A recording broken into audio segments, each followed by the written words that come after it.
Imagine if all the trucks went directly to the center or to the site, we'd have chaos of trucks, right? Having an off-site location helps with the movement of that traffic. Most importantly, it's to capture the shipments and the weight coming into that venue. Today's subject, right, is really understanding what a marshaling yard is and how it works. I think a lot of our customers and our partners, don't actually think about that. This is such an important part of any of us that are doing an event that's being managed by a general service contractor. Let's have a conversation.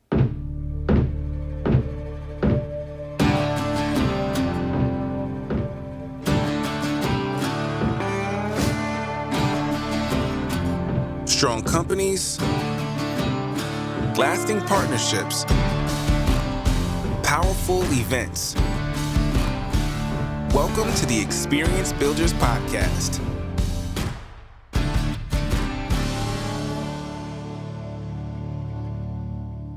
Chris, it's good to see you again. Good to see you, man. Yeah, quarter's almost over. It's almost over, coming to an end. You've been getting ready for hot weather out in Florida? We are, but I'll be honest, not in Florida as much as I wish I were. These are our money months, as they say in the trade show and business event space. So lots happening for us in Las Vegas. We just had one of our big industry gatherings in Nashville, Tennessee. We're out seeing clients in some of our more active cities. So yeah, but we know I should be in Florida. This is the wonderful time of year where the humidity does not exist. But yes, it's good to be busy. Glad things are busy. It is the money months.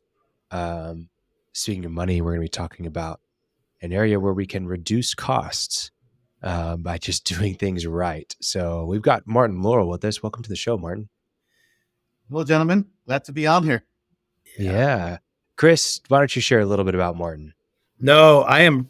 You know what? I am super excited we're doing this today, and Martin is absolutely the right guy for today's subject. Let me take a quick second. So Martin and I have worked together.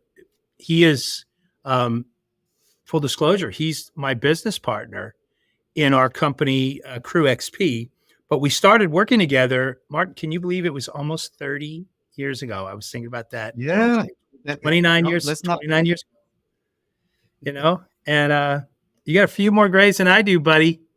But listen, we started off, both of us working for a large exhibit systems manufacturer.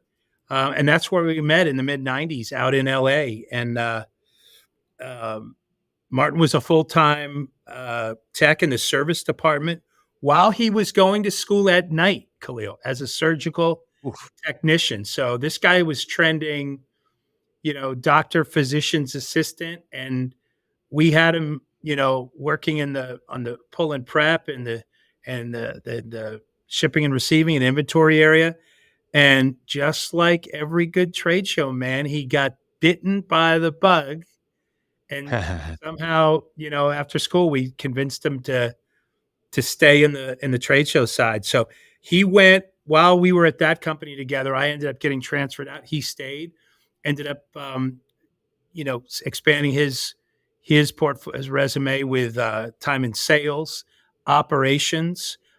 He left. He started his own company. He and I sort of reunited. We were doing corporate events together. We were doing a lot of outdoor events, the NASCAR circuit and state fairs. And, we were working for a couple of big brand companies.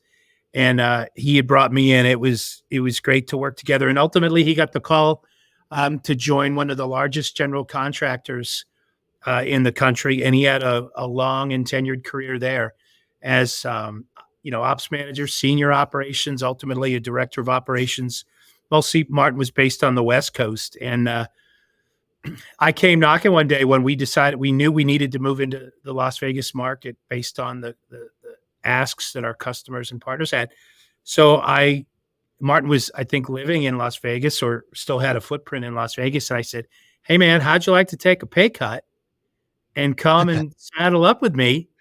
And let's build this thing together. And he was at a point in his life where he's looking for a little more of a work-life balance thing. And He did. And so, I mean, for us to open in Las Vegas, Martin's industry knowledge, his contacts, his general contracting experience, it was just a no-brainer. I look back now, I don't know how we could have made the impact that we did, because we took off like a rocket and just have been able to continue to do that. And, everybody thinks of Las Vegas as one of the, maybe arguably the busiest market in North America. It's one of the most complex markets in terms of all the variables and the things you got to know. So, how fortunate was I to have a guy that said yes? He said yes to the dress. Yeah. And we opened during the So economy. anyway, we've been together since then.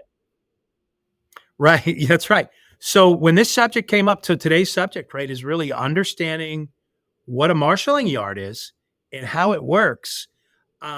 More than any of the immediate people in my orbit, I think Martin has a working knowledge of that, and I thought he'd be the perfect guy to unpack this with. So, Martin, appreciate you making the time. I know this is not your thing where you normally come out and do this, so we're grateful that you're willing to sit down on camera and have a conversation. My pleasure. I think it's a topic long overdue. Yeah. No, it is. So, wow. Khalil, before I turn it over to you, so Khalil and I, Martin, just had a conversation, an episode we recorded recently about how to align and close the gaps between sales and production, right? And we know there's two different types of personalities that work in a lot of our listeners' companies. Both departments typically have pretty clear processes and procedures. I'm making the assumption that a marshaling yard has processes and procedures too. And I think a lot of our customers and our partners, don't actually think about that. They know there's lots of variables. They know there's probably unknown elements, just like if we're building exhibits for shows. There's always changing conditions. But I thought, okay, let's have a conversation. This is such an important part of any of us that are doing an event that's being managed by a general service contractor. Let's have a conversation. So, Khalil, why don't you start us off about the best way to get into that conversation? Yeah, for sure. Well, this will be fairly easy since my knowledge of the marshaling yard is below elementary. I'll be able to ask all the hard-hitting questions like, what is a marshaling yard? And yeah, we'll just kind of walk through step by step. And as I don't understand things, I'll ask you, Martin, and I'm sure there are probably some listeners that are maybe on my level, maybe higher, but it's always good to start at the basics. So, Martin, let's just start with just that. What is a marshaling yard? In simple terms, right? It's a place where a general contractor could capture all the weight and shipments that are coming in for that particular show. Marshaling yard also helps, believe it or not, with traffic. So imagine if all the trucks went directly to the center or to the site, we'd have chaos of trucks, right? So having an off-site location helps with the movement of that traffic, so for traffic control. But again, most importantly, it's to capture the shipments and the weight coming into that venue or that event. And why is that important? The weight, Martin. Well, everyone knows, here in the U.S., I know Europeans is a little different, but in the U.S., we're charged by the weight that comes in to your exhibit space. So depending on what you're shipping, gets charged by weight. So they try to capture that weight for each exhibitor that's bringing something in. Gotcha. Interesting. Okay. So I know, we talked a little bit ahead of this episode about 6 different phases of the marshaling yard. Can you outline those 6 phases for us really fast? And then we'll probably dive into those individually hereafter. Sure. So the 6 phases, right? Phase 1, the truck shows up, gets in line, falls in line, and waits his turn to get into the marshaling line, which is phase 2, right? Entering the marshaling yard, getting weighed is phase 2. Phase 3 is receiving your dispatch number and then being placed in the marshaling yard on a waiting list to get dispatched to the center. Phase 4 is you get dispatched to the center only to wait in another line and wait your turn for a space to open up to get offloaded. And then phase 5, you get offloaded, and then phase 6, you're heading back to the marshaling yard to get what's called an empty weight number. And we can talk about those obviously when you're ready. Okay. This is probably a terrible analogy, but I think of it like showing up to a busy hotel, and you show up and you've got to wait for valet. Then you get valeted and you walk into the lobby and you wait in line again to get your hotel number. And then you get your hotel number and you wait at the elevator to go up to your floor. And then you get to your floor and you get to put your stuff inside your room. And then when you leave, you got to check out. Maybe it's a good analogy, maybe not. Well, Khalil, okay, so the lizards are running around my brain right now, Khalil. How about you show up to your Friday night restaurant, right? And they go, oh, it's only a 75-minute wait. So you get your little click or whatever, and you go outside, right?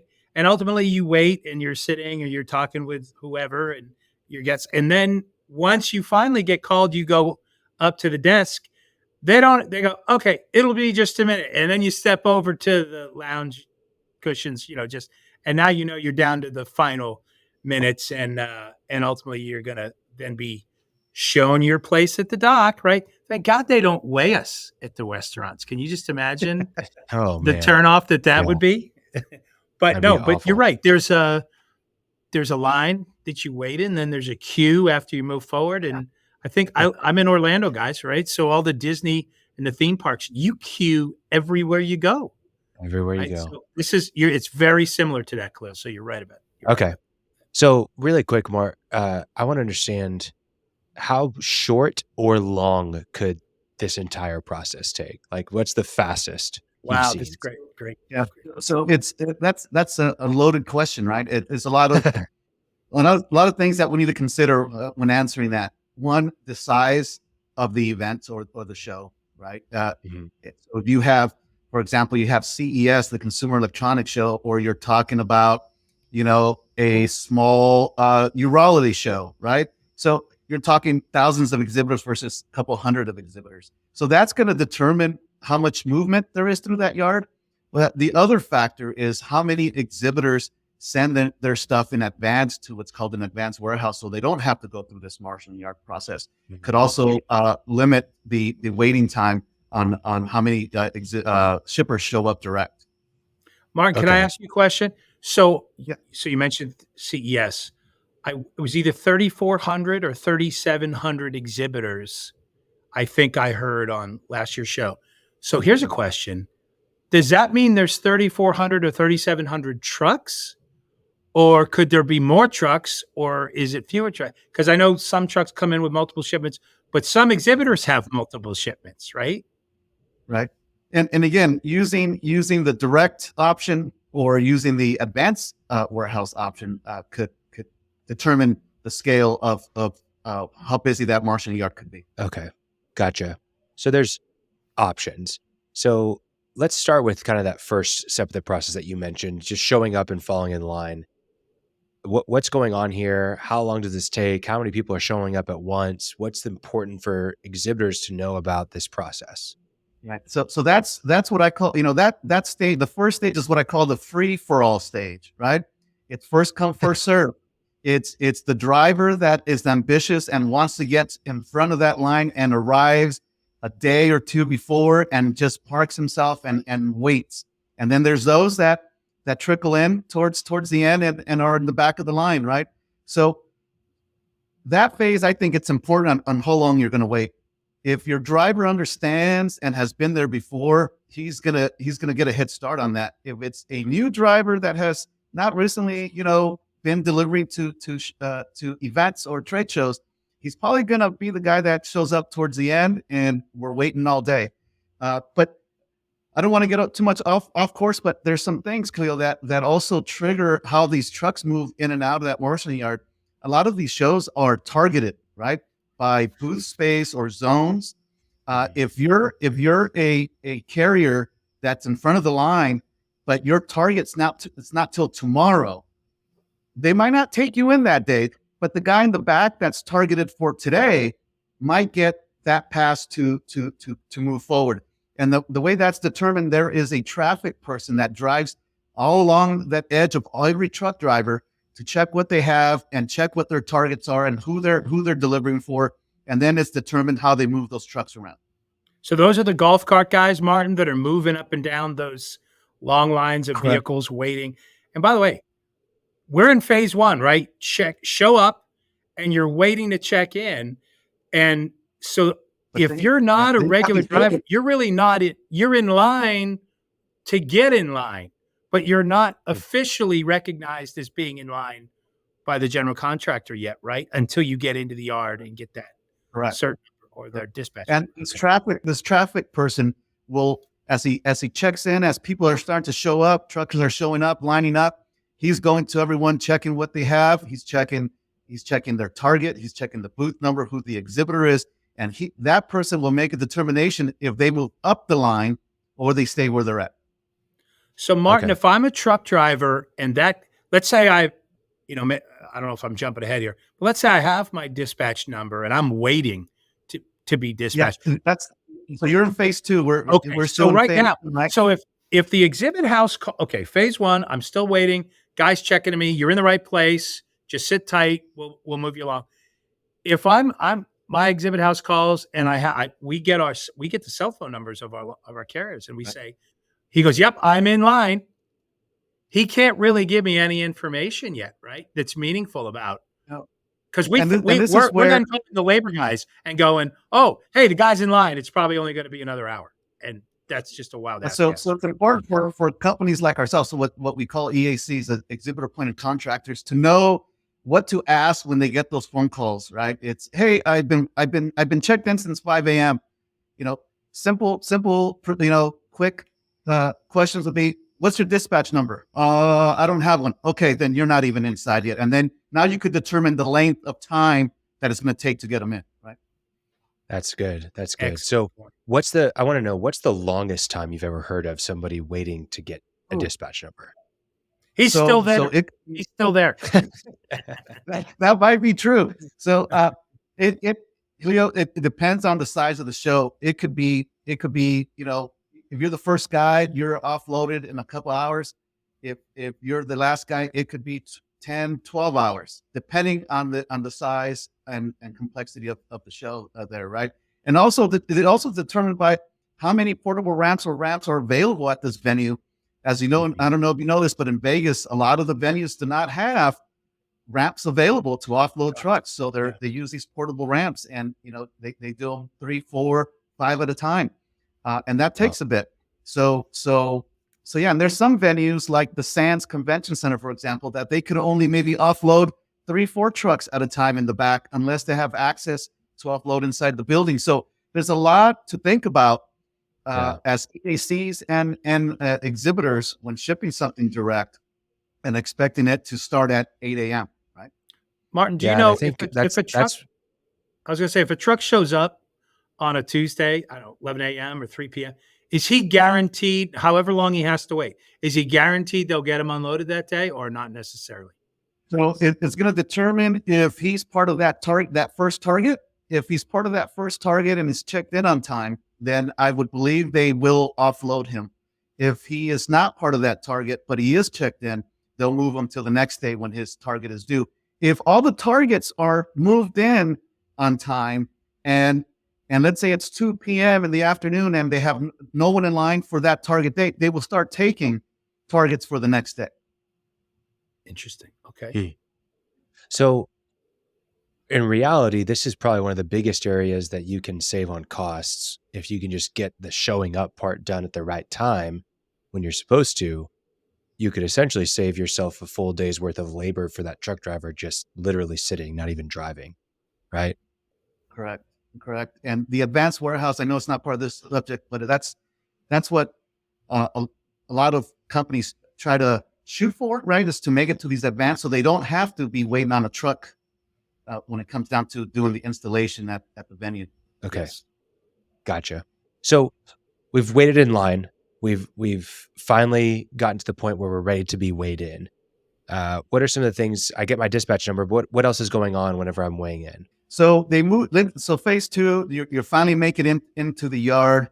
The guy in the cart, as Chris mentioned, he guides you to what they call the ramp, right? So where they will weigh your truck and get what's called a heavy. That means your truck and whatever's in it all gets weighed together and they'll get what's called a heavyweight. And they do that because they're trying to figure out how much weight you're carrying, right? So if you move down to phase 6, when you have to come back and do the empty, they take that difference and they know how much weight was on your truck. So what they're looking for is to weigh you heavy. Then they stage you. They give you a dispatch number, and then they put you in the lot to wait your turn to get dispatched to the site. And that's where, to your point, that's where probably your longest waiting point will be in that phase, because there could be 20 trucks at the site being offloaded, and they're not going to call you till they're down to 5. And then you go, and then you have to wait, obviously, a little more, right? Which is phase number 4. You get dispatched and wait another line to get offloaded.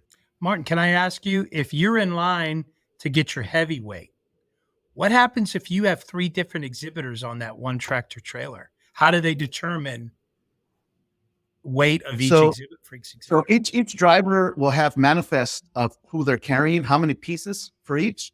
I cannot tell you exactly how the general contractor will determine that, but they do take those the BOLs that they carry and how many pieces, and then they do what they do in their marshaling yard to figure out the weight for each customer. Is it do you still recommend that each shipment that you weigh it? Will they trust your bill of lading, your BOL, your bill of lading? So if one is 500 pounds and one's 1,500 pounds and one's 3,500 pounds, will they believe the driver's paperwork or not necessarily? So if the driver has a certified weight scale certificate that is certified, they will honor that. But with everything else, they'll double check by weighing him and make sure that it compares. Okay. So when we're in that dispatch slot where we're staged to be dispatched to the venue, we're waiting potentially the most amount of time in this stage. That's like our bottleneck, is how many ramps we have into the venue.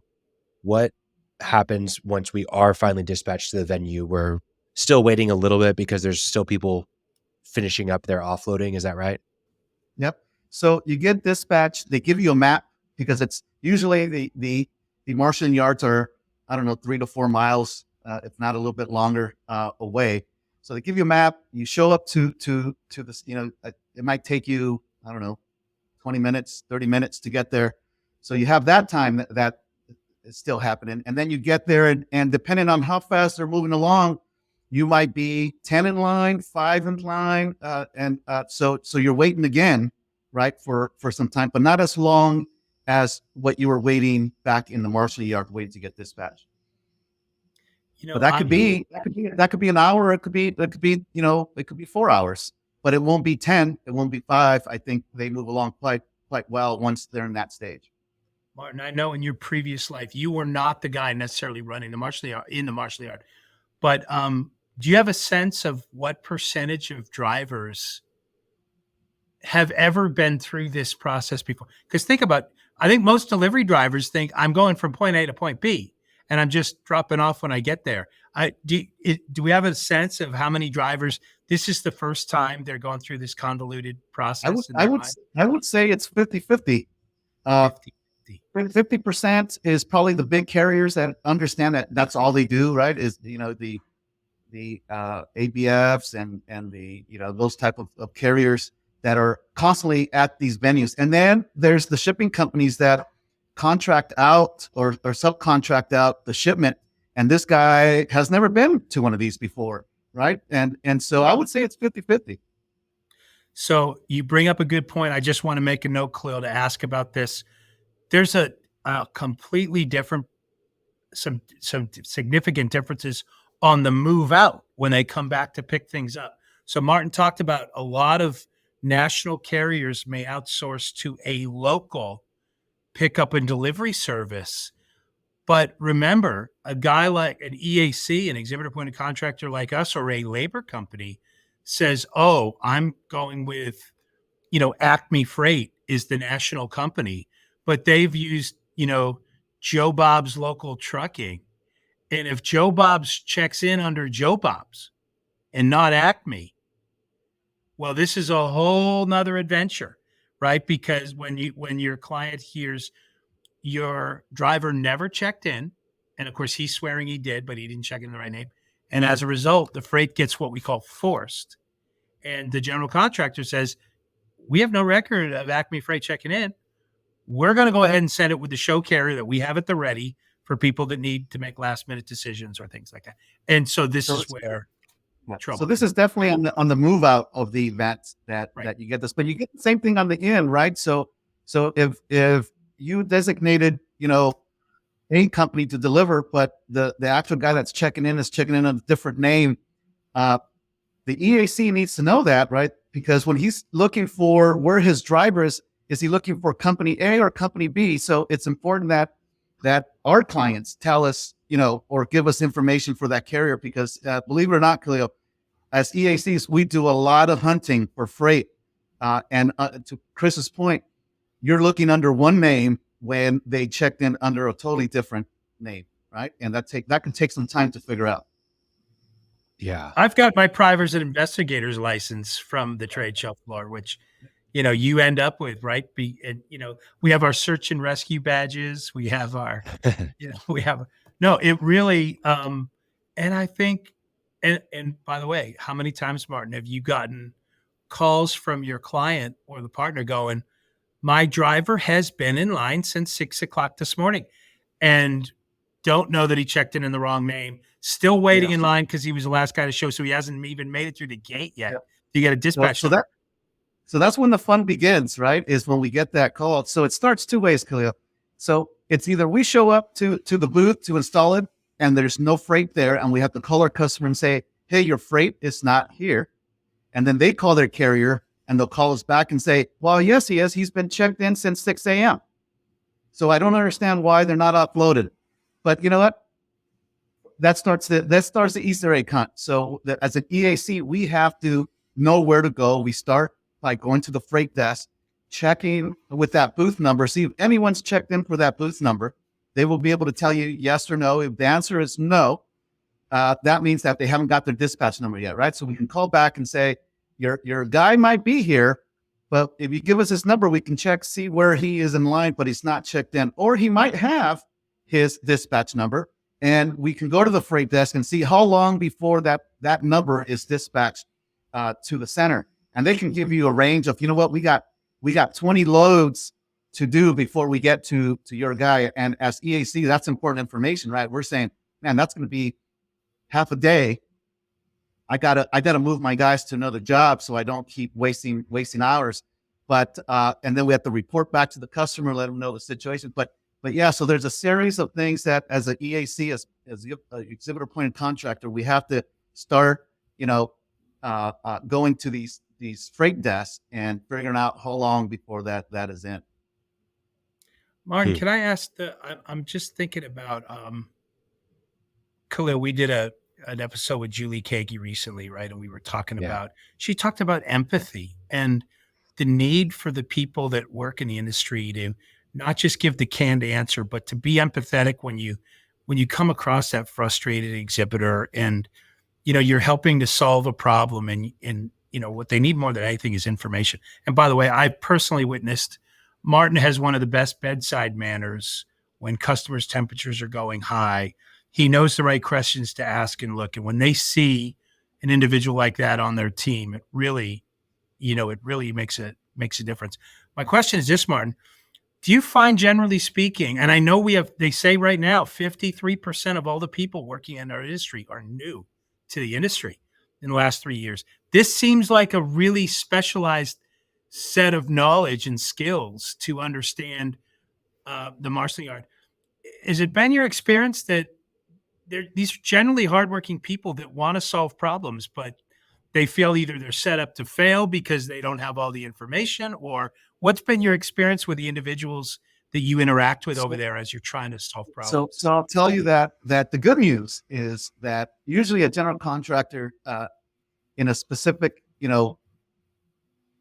line of business like this, like marshaling yard, most of the folks are pretty talented, meaning to be new, you're probably working next to someone to figure it all out. But for us as an EAC, what's important here is that when we're going to the freight desk to ask for this information, we are dealing with folks that have been in the industry for a long time, right? It's when you go to the service desk that is probably the experience that you are talking about here. At the service desk level, there is a lot of turnover. There's a lot of new folks in the industry that are starting out, and they might not have all the answers. And they send you here, they send you there, or they give you information that might not be as accurate, and it could be frustrating. And it happens every day at a show, right? But if you're seasoned, and a lot of EACs are, they know where to go for the information. You're not going to go to the service desk. You're going to go to the freight desk if your carrier has a dispatch number. If he does not have a dispatch number, no one's going to be able to help you, right? We're at the mercy until he enters that yard. And the only way we know where he's at is by talking to that driver direct. The service desk can help you by letting you know if one of these checks in. If you go there first, they'll say, yes, we have a truck that checked in for this booth number, but that's all they're going to be able to tell you. And you go to the freight desk, talk to the freight manager, see if you can get a little more information on that, since he's the guy calling and dispatching the folks to the site. Those are, if there's an aha moment, Khalil, one of the biggest takeaways from this conversation is have the dispatch number. And also, if you do, freight desk, and you're right, Martin, that was a mouthful. You typically have very experienced people at the freight desk. Your newest people will be at the service desk. By the way, most exhibitors or inexperienced lead men from a labor company, we just go to the service desk to ask questions, and that's not your best play. And man, I've done that at the freight desk, and that individual knows exactly who to call at the marshaling yard. That's the leader there. That's the one. They're not calling the new person. They're not calling the traffic manager. They're calling the person that can say, "What's the dispatch number? I'll call you back in 5 minutes." Right. And so that's the shortcut to solving the problem, is being armed, right? As you said, with the right information. I can't tell you how many people I've seen at the service desk, the blind leading the blind, right? They don't know. They just know the name of a carrier and how many pieces. Yeah. And so, great. This is great stuff, man. Great stuff. So, Martin, when people are, going through this process from the exhibitor side and really have no understanding, obviously, hopefully they listen to an episode like this and they gather that information. But besides going to the freight desk, what are the questions they should be asking and the things that they should understand before even dealing with, the marshaling yard? How do they gather this information? What are the resources they have at their disposal? So every exhibitor, Khalil, gets what's called an exhibitor kit that lines out a schedule of the show and when things are happening, right? So deadlines, resources of if you're shipping direct or you're shipping to advanced warehouse. So an exhibitor needs to decide, depending on production, timelines and when they're going to get the booth out on the road. If you're on the East Coast or you're on the West Coast, all this matters, right? Of when your shipment needs to go out. But you need to make a decision. The first decision needs to be, do I send this direct or do I send this to advanced warehouse?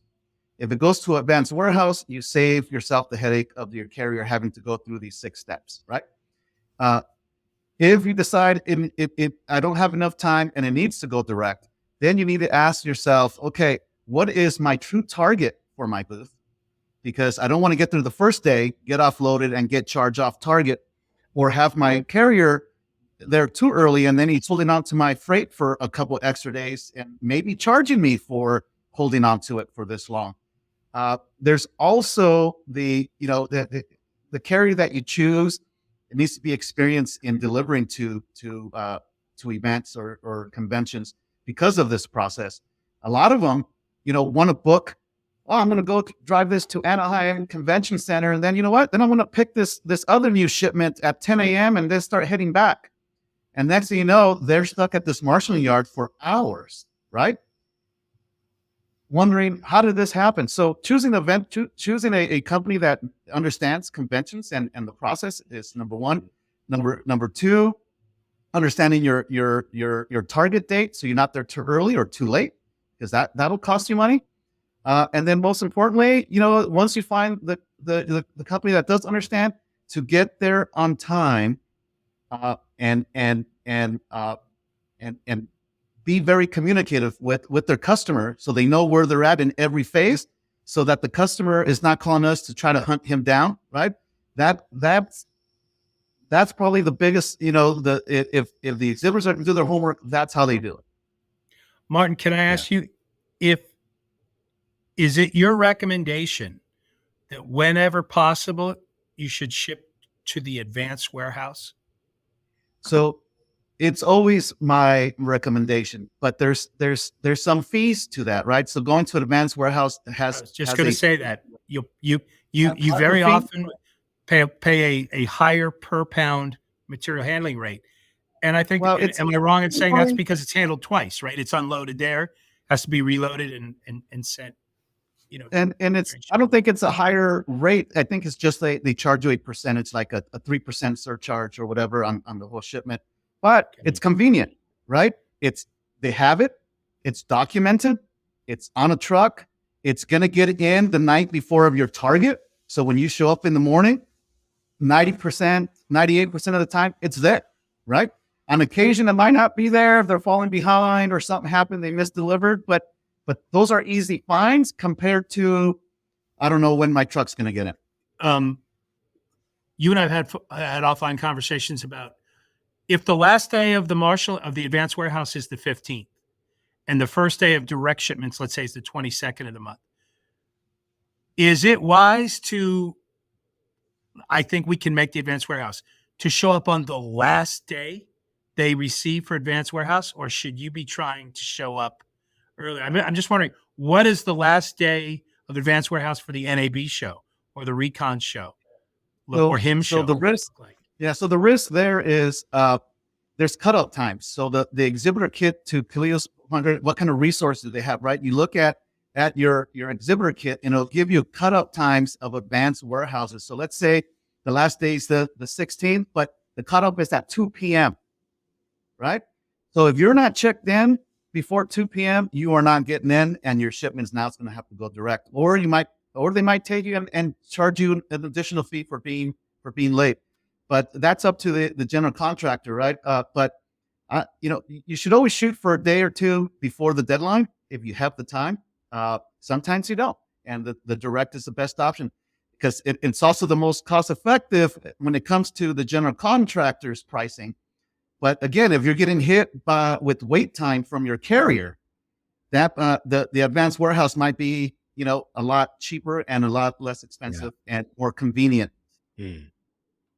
So what would be your reason for not going advanced out? I mean, we understand the cost aspect. There's additional costs, but are there other reasons? Like, I'm assuming timing would be one. I'm going from this show to this show. I need my assets at this show, and I don't have time to get to the advance in time.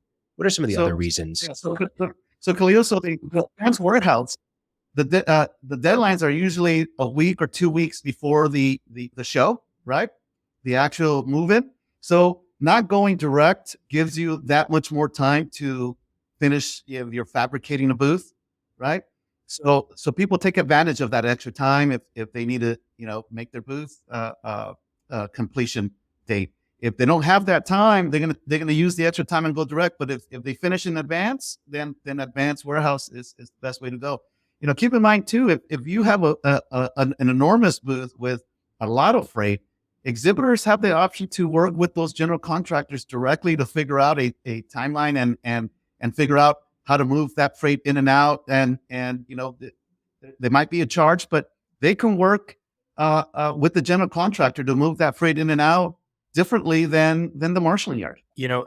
Khalil, to your point, I would say 95% of the people we see that end up going direct to show, to Martin's point, is because they procrastinated, or there was a delay in finalizing the sign off and the decisions or the artwork collection or creation of their graphics. But they, in a few words, you just somewhere along the exhibit building process, there was not enough time left to do that well or safely. So they go, we can pick up an extra week or 10 days if we just go direct to show. And on a 5-day move-in, if you're targeted to day 3, maybe you can get away with that.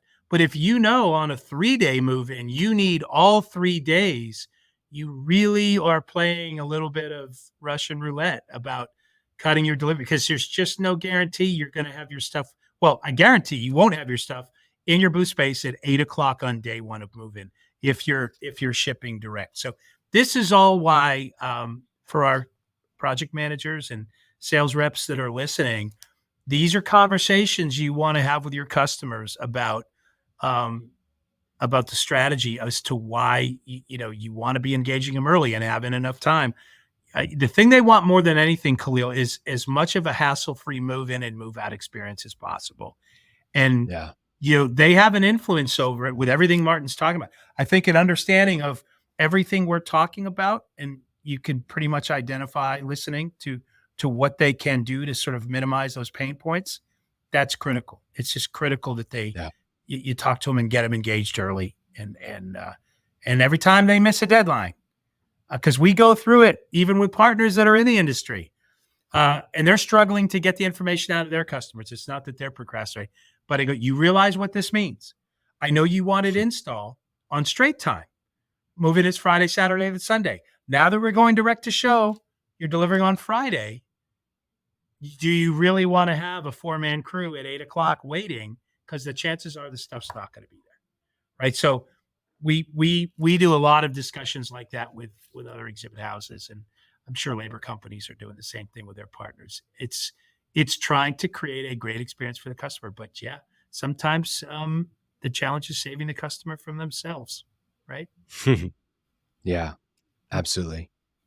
Well, I think this has been a really fantastic episode and very informative for me, but probably for many others as well. I think my biggest takeaways in general are that, one, if you can go advanced, it probably is worth the extra surcharge that you're going to have, because you'll avoid all of the steps that we covered, and you'll have much more peace of mind and clarity as to when and how you're going to get in to be able to install your booth.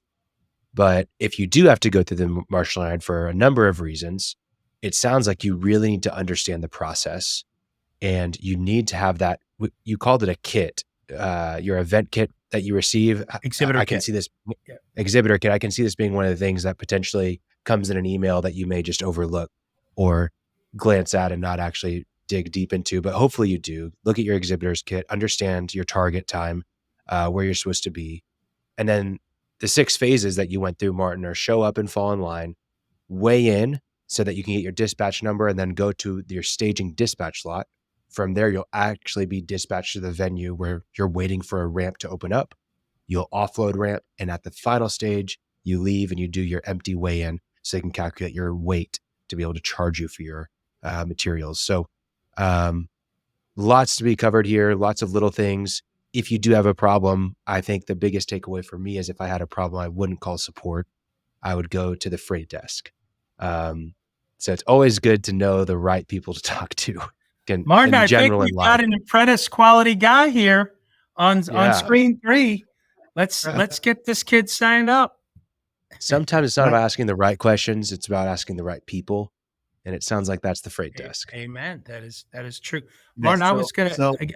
One last question. I'm assuming that Marshaling Yard, we all use dashboards, right, and software to kind of manage our projects. I'm assuming there's something like that, some kind of a dashboard or technology for, whatever. In your experience, when, is it usually human error when there's a problem, or is it a technology failure or something, some tool failure that throws a glitch into a delivery, an on-time delivery or a successful delivery? I can't speak intelligently about, the systems that they use and stuff, but I will say that there is a lot of movement coming through there. There's a lot of typing happening, right? So any of those are possible, but it's how you deliver the information, what kind of information we have available. Because there's times, as you know, Chris, we have our clients will arm us with all the information we need about the shipment, the BOL, who's coming, and we have this, and we take this to show site with us. And many times we can solve all the issues by having that information. But there's times when someone checks in with the wrong name that all our information is invalid because the guy that checked in on a different name and no one knows who our carrier is. So human error, I think, is the number one. And two, there's going to be some typos, when the people are typing this stuff manually, but those are far and in between, meaning, out of the hundreds of shipments that come in through there, you might have a handful that have issues that way. So it's not many. And I just want to say one more thing for the general contractors here. I don't want to force a whole new line of people forming a line at the freight desk. You do have to know first if your carrier has checked in, and the people that are going to know that are the people at the service desk, right? Once we know they've checked in, and we made contact with the driver to give us what his dispatch number is, that's when you go to the freight desk to see how long before that truck gets pulled out. Great point. Thank you for clarifying that. You're right. That's so. But if you, again, I'm not. Service desk is where home base is for us when we have questions. But I want that dispatch number if possible, and really, I'd like to get it from my own carrier. If they can't deliver that, odds are they may not be getting the full story from their own driver about where he's at in that 6-step process. Which is, I love that you were able to define what that was. So this is excellent. I thank you so much for spending the time unpacking. Well, hope a lot of people that will tune in, I hope this is helpful, right? And it's one of those things where we know about it, but how do you maneuver through it? And maybe the 6 steps, they can make sense of where their truck is. Right? Yeah. Take us home, Khalil. Wrap us up. No, this is great, Martin. Really appreciate your expertise. Thanks for giving us just a glimpse into your world and understanding the backside of events and how actually the magic happens. So yeah, been great to chat with you. How can people get in touch with you if they want to ask you questions or learn more? Well, they can get in touch with through us through Crew XP, right? And happy to help them out. Okay, we have a lot of guys here that are and we'll have the answers. Okay. Martin's one of the people on our about Meet the Team Rockstar page, so you can click and email him via that if you need to reach him. But don't be discouraged if you don't get him directly. He is out fighting the good fight on the show floor at the event sites more times than not. So, really, again, once again, I really appreciate you making the time to be here and do this with us. Thanks, guys. It was my pleasure, and look forward to hearing what people took out of this. Absolutely. Okay. Take care, guys. Thanks, Khalil. See you on the next one. Thanks for listening to the Experience Builders Podcast. Check out our website in the show notes or visit crewxp.com to learn more.